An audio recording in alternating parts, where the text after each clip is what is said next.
ได้ยินข่าวบดีมาว่าอ่ามีทางอ่าเจ้าของที่พี่น้องไอ้เพิ่นบอกว่ามีคนไปบอกน้ำเพิ่นว่ามีคนจะขายเฮือนว่าไปตู้แม่นเจ้าอยู่บ่ไปตู้จังว่าแล้วคือวันนั้นนะเจ้ามีแต่จมหาว่าบ่มีไผมาหาเนาะเออจักว่าคิดว่าโอ้ยแม่ตู้บ่จักหรอกว่าโอ้ยเนาะแม่ตู้เนาะมันต้องคนเฮามันต้องถามต่อปากและแม่นก็แม่นบ่แม่นก็บ่แม่นแน่เนาะแม่ตู้เนาะโดยบ่ได้คิดเลยแม่นบ่บ่บ่มีความคิดเลยบ่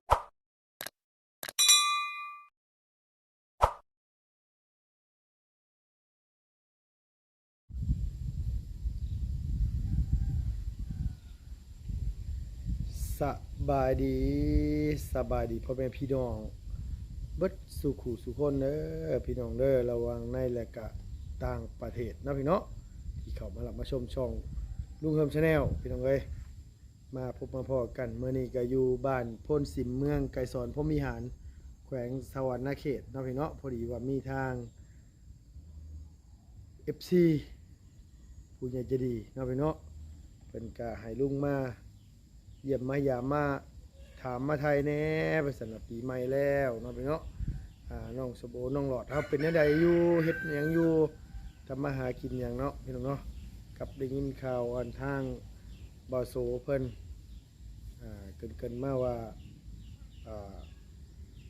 มีครอบครัวที่ทั้งทีมงานช่วยเหลือนี่แหละพี่น้องเอ้ยว่าอยากอ่าเจ้าขายเฮือนเพื่อว่าเสียไปใช้หนี้ใช้สินอันนี้ก็คือว่าติดการพนันหรือว่าเขาบอลคาสิโนอย่างไรพี่น้องเนาะลุงกะได้ยินว่าเพิ่นบอกมานะพี่เนาะเพิ่นบอกว่าเพื่อนคนนั้นก็เป็นแม่ยิ่งว่าซั่นว่ามีเด็กน้อยอยู่รวม2คน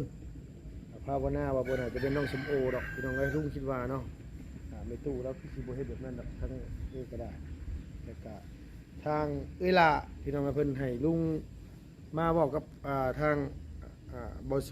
ผู้เจ้าของที่ดินที่เพิ่นขายดินแดนดอนตอนหญ้าหันให้มาเว้าเรื่องต้นไม้เพราะว่ามันสูงโพดว่าซั่นว่าแล้วย่านฝนตกลมมาแหละอย่ามันหักทับเงินทับซ่านมาเคลียร์ให้ได้เด้อลุงเด้อว่าซั่นว่ามาบอกให้เพิ่นตัดตอนเทิงให้แน่เอื้อยย่านว่าซั่นว่าเอื้อยย่านมันหักมันทับเฮือนแล้วมันสิเกิดการเสียหายเสียดายเงินผู้ใหญ่เพิ่นได้เฮ็ดได้ทำเอื้อยก็ในมีหม่องอยู่หม่องซ่นเอื้อยก็อยากให้มันนั่นว่าบ่มีปัญหาหยังบ่อยากให้มันล่มทับเฮือนทับซ่านเลยเนาะพี่เนาะพี่น้องมีเวลามีโอกาสวันนี้ก็บ่ได้ขึ้นไปทางเซโปนเนาะพี่เนาะก็คือปัญหามีเข้ามาในชีวิตเนี่ยพี่น้องในช่วงนี้ก็ได้บ่ค่อยสบายน้ำแน่เลยก็หลักๆก็คือเรื่องรถเรื่องล่างนี่แหละพี่น้องเนาะรถก็โอ้ยมีแต่ปัญหาเนาะพี่น้องรถก็ยังใหม่อยู่คือว่ามีปัญหาแท้ๆรถคันนี้ก็ได้อันนี้ทั้งนั้นลุงก็ว่าสิ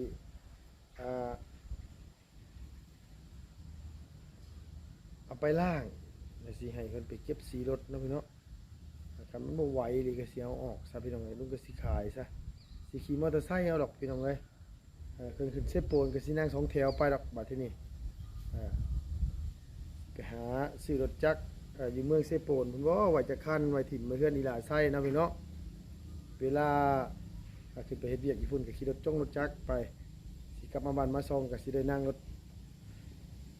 2แถวลงมาพี่น้องเอ้ยคันเป็นแบบนี้โอ้บ่ไหวแล้วพี่น้องเอ้ยมันหาเงินได้กับซ่อมแปลงไปเข้าไปเฮ็ดอันว่าระบบไฟเมื่อกี้นี่ก็โดนไปละ 2,500 บาทยังบ่ทันได้เชื่อมต่อท่อไอเสียอีกจักสิเบิดเท่าใดนะพี่น้องนี่แหละก็ตามแต่พี่น้องลุงก็บ่อยากเครียดปีใหม่หรือว่าสงกรานต์เมื่อกี้นี้พี่น้องลุงก็บ่ได้ค่อยไปไสนะพี่น้องมาล่าสุดบุญบั้งไฟนี่แฮงบ่ขยับขยื่นไปไสไปเล่นไปม่วนไปแซวน้ำไผก็บ่ได้อยากไปเพราะว่าเฮามีแนวคิดมีแนวกลุ้มใจแล้วเขาไม่อยากไปเล่นมันเล่นไปมันก็บ่ม่วนเล่นไปแล้วมันก็บ่มีความสุขหยังลุงก็เลยเลือกที่สิบ่ไปเล่นดีกว่า อยู่เพื่อนเนาะพี่น้องกับลูกกับเต้าเลยบ่ได้ไปสายเลยพี่น้องบางคนว่าคือเห็นลงเทิมลงคลิปหลายมือแท้ไปเฮ็ดหยังอยู่บ่สบายบ่มันก็มีส่วนหนึ่งเลยแหละพี่น้องเนาะบ่สบายนี่ก็คือหลักๆก็คือเรื่องจิตใจเฮานี่แหละเรื่องสภาพร่างกายเฮาก็สิบ่ปานใดหรอกพี่น้องเนาะแต่จิตใจมันมีแนวบ่สบายใจมีแนวหดหู่ใจแบบว่าเฮามีปัญหาเรื่องรถเรื่องล่างเรื่องนี่แหละพี่น้องก็มีปัญหาในการ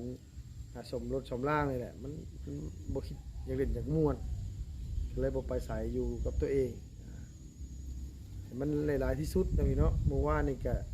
ลงคลิปไปแล้วบัดทางไอ้จะดีเพิ่นว่าขออนุญาตให้ลบคลิปแน่มันมีผลกระทบทาง FC เขียนเข้าไปสิตำหนิเพิ่นมีหลายๆเนาะเพิ่นก็ให้ลบคลิปก็เลยลบทิ่มเมื่อวานนี่บ่ได้ไปใส่เลยเมื่อวานก็ได้บ่เป็นหยังเนาะพี่น้องมาพบมาพ้อได้ก็คิดฮอดคิดถึงกันก็คอมเมนต์เข้ามาเนาะพี่น้องเขามาเบิ่งมาชมนํกันขอบคุณหลายๆพี่น้องเอ้ยโอ้ยบ่ได้ออกแดดหลายมื้อเลยกับตามื่นเสยแดดก็จนบ่เห็นหุงเลยพี่น้องไอ้ตอนนี้ก็ได้เนาะอยู่แต่ห้องลุงกันเนาะมันผ่านพ้นไปด้วยดีเลยก็ถือว่าโอเคเลยยังบ่ทันได้จบไปสิ้นเลยยังท่อไอเสียว่าดีพี่น้องเอ้ยก็ยังเช็คสภาพเครื่องรถนี่แหละรถเราซื้อมาเลยเขาไปตลอดบ่เคยได้พักได้ผ่อนจักมื้อมันก็เป็นแบบนี้แหละเนาะพี่เนาะขอบคุณผู้พูดหลายๆที่พี่น้องเป็นห่วงเป็นใยที่ถามที่ทายหาขอบคุณขอบใจหลายๆเนาะแต่ว่าลุงก็บ่มีหยังตอบแทนมีแต่คำขอบคุณนี่แหละพี่น้องเอ้ยเนาะโดยไปพี่น้องไปหาอีหลาสมโอกับน้องหลอดก่อนไปถามไปไทยทาง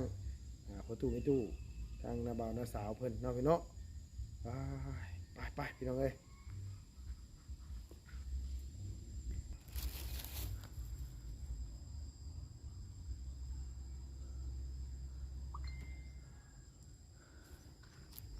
ต้นเข่งต้นนี้กับมากก็โอ้ยเป็นดอกเนาะพี่เนาะงามไม่ได้หรอพี่น้องเลยกำลังสีเริ่มเป็นหมากแล้วพี่น้องเนาะบริมาแต่หึงนะลุงก็ได้เฮือนน้องคือเงียบแต่พี่น้องคือมิจิรีอยู่คนอยู่เฮือนอยู่บูนี่บ่รู้ว่าน้องนุ่งเขาอยู่เฮือนอยู่ซ่านบ่ลูกหลานอยู่บ่เนาะพี่เนาะบ่ได้มาแต่ดนแล้วพาโธ่เฮือนน้องสมโอเนาะพี่เนาะงามพี่น้องเอ้ยผู้มีทั้งเป็ดทั้งไก่แซวอยู่ลูกมันพุ่นบ่ได้อยู่ได้เศร้าดีหรอมิจิรีอยู่กันนึกว่าไปพากันไปไสที่ได้กับพี่น้องเลยมาขุดขุมขุดชวนอยู่พี่นี่นะเตรียมปลูกผักปลูกหญ้าใหม่แล้วนี่เนาะโอ้ปลูกหลายปีแล้วก็มันก็อ่อนขึ้นบ่แม่ตู้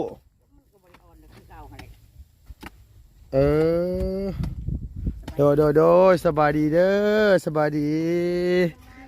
โดยบ่ได้มาแต่โดนแหละสิเป็นบ่าวเป็นสาวกันเบิดเลยนี่นะจักหน่อยก็4-5 ปีนี่ก็จักหน่อยโทรบอกลุงเฮิมมากินลาบงัวงานแต่งเฮานี่เด้ออยู่โพนสิมสิว่าเลยเนาะไงห้วยเนาะโอเนาะคนบ่ได้ขี้ได้เป็นยังสิบ่ได้เนาะล่ะเนาะบ้าเนาะโอบ่ได้เนาะโอเนาะเฮากันเนาะห้วยบ่มีข่าวดีบ่ได้มีสินหัวลาบก็บ่อยากมาปานใดแล้วกำลังเฮ็ดสวนยังไม่ตู้เฮ็ดหยังนี่ปลูกหยังนี่อันต้นนั้นสิปลูกอีนูต้นนี้สิแต่ว่าปลูกหมกแตงปลูกหมกแตงหมกทั่วเอาพอได้กินเนาะไม่ตู้เนาะบ่ถือว่าได้ขายคันเหลือก็ขายเนาะแต่ว่ามะกรูดมันบ่ได้ขายออกแล้วพอได้กินคนนี้แน่ตอนโดยบ่น้อยมื้อได้สิมีงานแต่งไหนบ่าวโดยสวัสดีคือผอมๆลงซุมื้อนี่จอยลงบ่แม่นแน่นอนเนาะคืออยากจะจอยลงหน่อยนึงเฮ็ดเวียกหนักบ่ช่วงนี้น่ะ เฮ็ดเรียกนักบ่เออ แล้วก็ไปลงเงินพื้นลงกระเจ้า ไปกดมันแน่ คนมันแน่ตอนหนึง ช่วงหนึงกดมันแน่เอาพี่น้องเอ้ยครอบครัวนี่ยอมรับว่าขยันอยู่หรอกพี่น้องเอ้ยเนาะโอ้ยได้ยินข่าวบ่ดีมาว่ามีทางเจ้าของที่พี่น้องเอ้ยเพิ่นบอกว่ามีคนไปบอกน้ำเพิ่นว่ามีคนจะขายเฮือนว่าไปตู้แม่นเจ้าอยู่บ่ไปตู้ จังว่าแล้วคือวันนั้นนะเจ้ามีแต่จมหาว่าบ่มีไผมาหาเนาะ จังว่าคิดว่าโอ้ยแม่ตู้บ่จักหรอกว่าโอ้ยเนาะแม่ตู้เนาะมันต้องคนเฮามันต้องถามต่อปากและแม่นก็แม่นบ่แม่นก็บ่แม่นแน่เนาะแม่ตู้เนาะ โดย บ่ได้คิดเลยแม่นบ่ บ่ บ่มีความคิดเลย บ่ ป้าคันได้ดีซำนี้ได้นี่คิดสิขายนี่เฮาบ่เบิดเท่านั้นแหละคนเนาะแม่ตู้เนาะ โดย เจ้าเชื่อบ่แม่ตู้ว่าทั้งบ่สู่เพิ่นบอกว่ามีคนอยากเจ้าขายเฮือนแต่ว่าบ่ได้เป็นโซนนี้มันโซนในพุ่นว่าซั่นว่าเฮาก็บ่ถามหยอกเจ้าสิดอกเพื่อเจ้าจะขายเด้ จ้าโอ้ยเป็นตาหัวเนาะ เอ้าบ่เคยเกินเลย ก็บ่อยากหงปานใด โดยแต่บ่ถึงว่าเรื่องเขาเจ้าจะขายเฮือนขายซ่านนี่บ่ฮู้เนาะแม่ตู้เนาะแม่ตู้บ่ได้ไปสายเนาะ โดย แต่เฮาได้ฮู้อยู่ดอกว่าเป็นไผแต่เฮามาแซวเจ้าเล่นซื่อ โดย โดยห่วยเว้าบ่ได้เด้อพี่น้องเอ้ยมื้อหน้าหา6มาโดดบ่มีเงินสูไปอยู่พุ่นอีหยังนะอันบ้านนี่หยังนะแม่ตู้บ้านโพชัยบ่ อันใดโดยที่วันพ่อไส้ ไปลูกหลานเอ้ยไปชมเอ้ยไปอยู่บนโพไซพุ่นหัว อยู่วันพ่อไส้บ่มีเงินก็บ่ได้อยู่เด้อบาดนี้ สิบอกให้หันเนาะไปตู้เนาะมีความคิดอยู่บ่ไปตู้มีความคิดอยู่บ่ เขาคิดว่าจะขายนะ โดย บ่ บ่มีเลยเฮาอยู่แบบนี้ถือว่ามันดีสำหรับเฮาเลยเนาะไปตู้เนาะมันบ่ได้ว่านี่ลูกหลานมีมีเฮียนเจ้าเอาดีซำไดนี่บอกง่ายๆว่าบอกขอโทษนะมันอยู่เฉพาะ10มันเฮียนอยู่ม .7 อยู่ฮอดม .7 นี่มันอยู่หม่องเดียวได้เด้ โดย มันบ่ได้ไปเฮียนมันอื่นมันไกล เราบ่ได้คิดมีแต่ว่าอยู่สูบ มันก็บ่ได้ทุกข์ได้ยากไปสั่งละว่าไป โด ตู้ ยก็บ่ได้ทุกข์ได้ยาก บ่ ไหน โดย คล้ายๆกว่าตะกี้ โดย โดย เฮือนบ้านเฮือนชันบ้านช่องไม่อยู่ โดย กินนอนต้นหญ้ามีอยู่ปลูกเลี้ยงเป็ดปลูกอันว่าปลูกผักปลูกหญ้าไปนํ โดย มันก็ว่าไงกับพอได้อยู่ได้กินเนาะไม่ตู้เนาะ เจ้าก็ผู้ใหญ่ขึ้นที่ต้นเพิ่นก็ มาซอย ซอย เออ โถคุณเพิ่น โดยซุมื้อนี้ยังมีอยู่บ่ไม่ตู้ ก็นี่ก็มีซอยนั่นซอยนี่แหละแต่ว่า เป็นข้าวบ่ซั่นน่ะ เขา เอ เขา อ หมดเพิ่นก็เอามาให้ โดย โดย เป็นข้าวเนาะ โดย เออ นั่งก็ได้อยู่ โดยส่วนหลายเพิ่นมาทางไหนอันว่า มาทางแม่บุญแล้วก็แม่นวล อ๋อแม่บุญ บุญพอตรงนี้เด้ อ๋อ เดี๋ยวเจะของ บุญแม่บุญบรรณา โดยเพิ่นซื้อดินตัวนี้เด้แล้วก็ทาง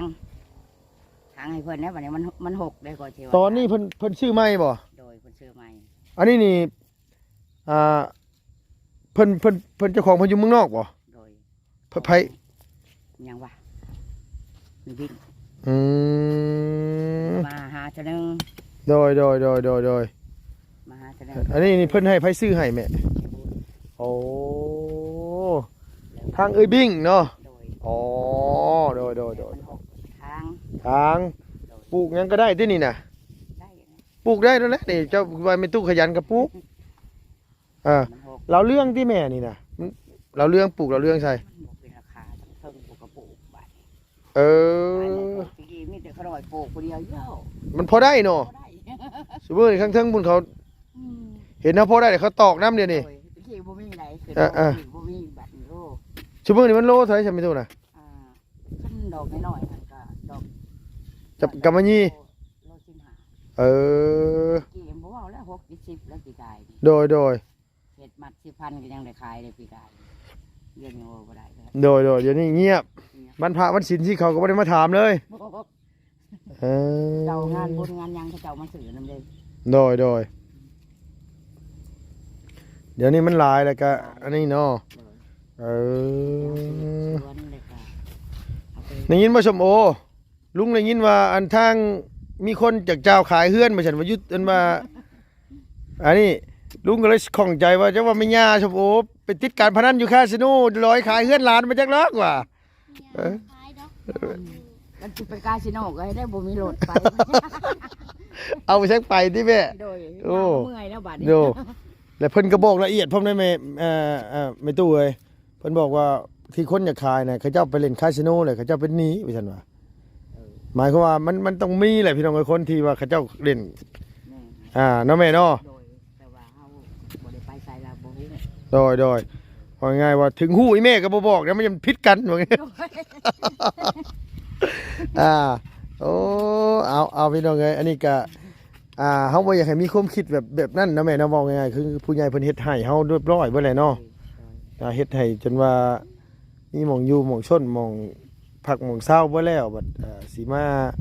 โดย เฮ็ดไปทางที่มันบ่ถูกบ่ควรมันก็บ่คักนะแม่เนาะ โดย อ่า อยู่เนาะ โดย แต่เบิดบุญเขาน้อยแต่ยังร้านเด้ แม่นยังบ่โดยลูกหลานคือชมโอคือหลอดนี่ก็นับมือสิใหญ่ขึ้นมาเป็นบ่าวเป็นสาวแม่นบ่ล่ะสมมุติว่าว่ามื้อหน้า6ประโดดใหญ่เป็นบ่าวเป็นสาวเรียนม .4 ม .5 บัดโอ้ยชมโอไปมื้อเล่นเฮือนเจ้าแน่โอ้ยบ่มีเฮือนบ่กล้าหมู่ให้หมู่มาได้แม่เอ้ยแม่นบ่ล่ะ โดย อันนี้ใครแน่มากับเฮือนชานบ้านช่องเฮาพออยู่พอกินแน่เอาง่ายก็บ่อยากอายหมู่พี่น้องเอ้ยก็ว่าง่ายก็อย่างน้อยๆก็บ่ให้มันเป็นผมด้อยตัวเองนั่นแหละบอกมาเลยได้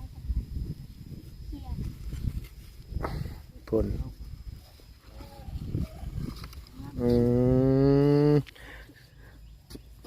มีคนมาเล่นมาเยี่ยมมายามอยู่บ่ชั่วโมงนี่ชมโอ้ย มีบวานอยู่ในวนนะ เออ บุญ โดย นวลเวลาลาอ้วนนะ อ๋อล่าได้ล่ะตุ้ยๆนั่นบ่ โดย ตุ้ยๆดำๆมาไหน โดยเป็นอินเดียได้ เนย ดำเป็นอินเดีย เนยเอาพี่น้องเอ้ย โอ้โหขยันขนาดนี้น่ะก็ได้ อันผู้นั่นเนาะดุแท้ๆได้ผู้นั่นน่ะเฮ็ดสู้ชีวิตดีได้นั่นก็ได้ ยอมรับอยู่ไม่ตู้เจ้าบ่ได้คิดอยากเลี้ยงปลาบ่ไม่ตู้เลี้ยงปลาดุก เลี้ยงอยู่ได้พระเจ้าว่าเลี้ยงสบายได้ โดย เลี้ยง ขุดอ้อมนี่ได้ไม่ตู้แบบขุดอ้อมได้เฮาว่าน่าจะเลี้ยงได้เฮาว่า อ้อมใกล้ไรกับญาติ ฮะ พันปลาเต้นยำเต้นออก อ๋อยังมันปลาเต้นออกยังมันตาย ไก่หูไก่ตาเด้ เนย ได้ก็ไก่ยังไม่ได้เต้นออกไปย่างก็ยับอยู่ เนยปลาเต้นออกหรือคนเต้นเข่า คนเต้นเขา กระเราข้อไก่แบบนั้นนะพี่น้องเอ้ยเขายังสิเขามาลักไก่ได้พี่น้องเอ้ยไอ้ไก่ไปตู้แล้วนะ ใกล้ๆเลยเฮามีหมองนอนไก่เลยอืเออม ไก่รายแล้วแหละ โดย จะปลูกอันนี้ก็ยังประสบบ้างมาช้าๆเฮาว่าไหวงามเนาะไหวใหญ่ๆก่อน โดย งามแล้วก็ไหวแบบเขาทิพย์เขากล้องนะ โดยเบิ่งน่ะมันงามหูงามตา โดย เออ หายเนาะ โดย เอามือแห้งสู่ไป แมนว่าง่ายว่าอย่างน้อยๆก็ยังเฮาแบบผู้ใหญ่เพิ่นยังมาซอยข้าวซอยน้ำอยู่โดยนี่นะแม่ปลูกก็แล้วนี่นะหาอันนี้ก็จูดแล้วก็หาแล้วมาปลูกไซ ถ้าเจ้าไปบนยังบ่ทันหูได้เจ้าจะแลกชีวิตสิหูมื้อนี้ก็หน่อยทางเด้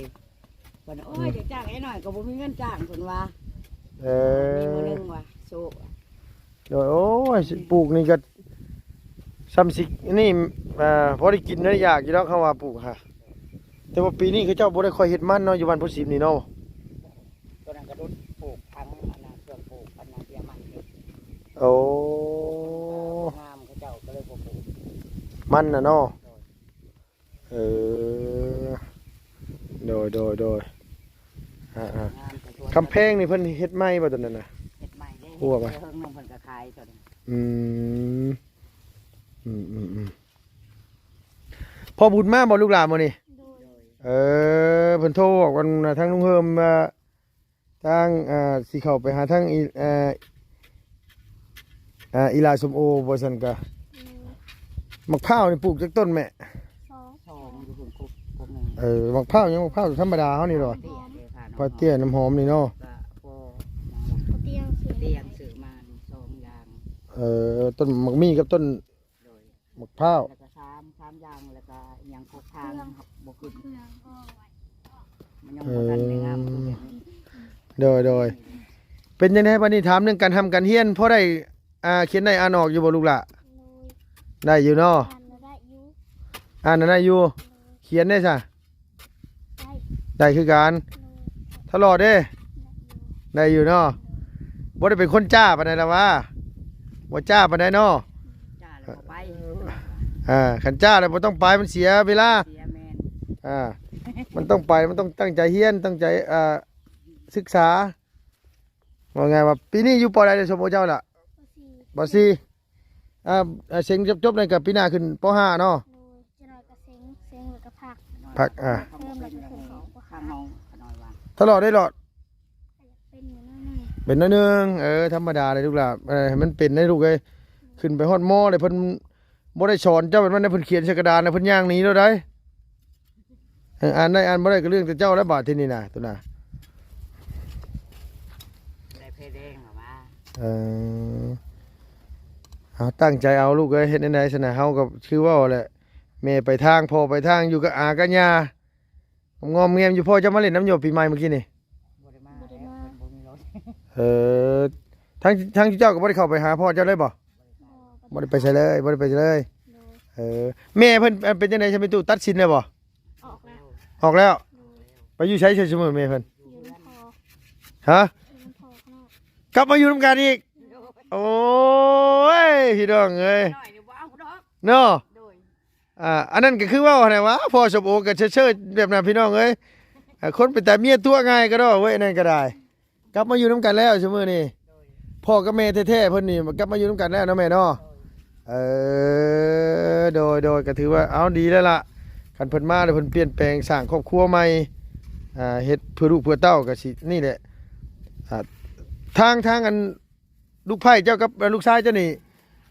พี่น้องสมโอนี่มีทั้งหมดจำนวนจะคนก็3คนหรือ4คน หลายน้องให้น้องแม่แม่น แม่เดียวนะ โดย 3คนเนาะ ถึงอ้ายทั้งอ้ายผู้ใหญ่หันแล้วก็สมโอนี่กำลังรอดนี้ โดย แล้วกลับมาอยู่น้ำกันมาดินี่ มาอยู่นำกัน อย่าบอกได้ว่าจะให้เพิ่นเอาลูกใหม่ได้อสมโอเด้อบ่ต้องเอาแล้วพ่อแล้วว่าจังซี่มาตะบิดเนาะเพิ่นก็เนาะพ่อกับแม่เพิ่นอยู่นำกันตะบิดเองเพิ่นไปเล่นเนาะอยากให้เขาไปเล่นนำพ่อกับแม่เพิ่นขน้อยหายหลักเมืองบาด ไผหลักเมื่อ เด้ หลักเมื่อใช่ หลักเมืองพู้นแล้ว หลักเมื่อสวรรค์พ่อ แม่น ป้า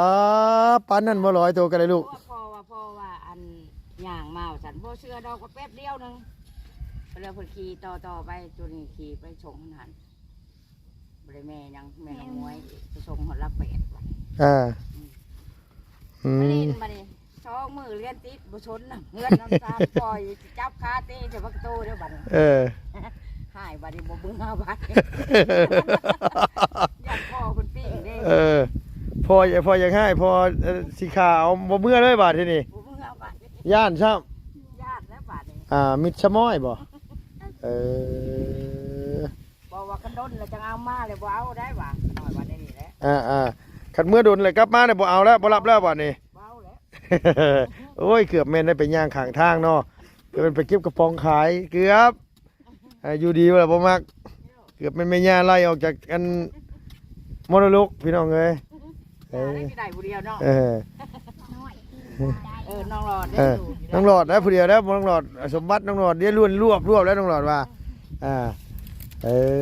เอาทางเฮือนอันน้องอันว่านี่บ่ได้มีคนอยู่บ่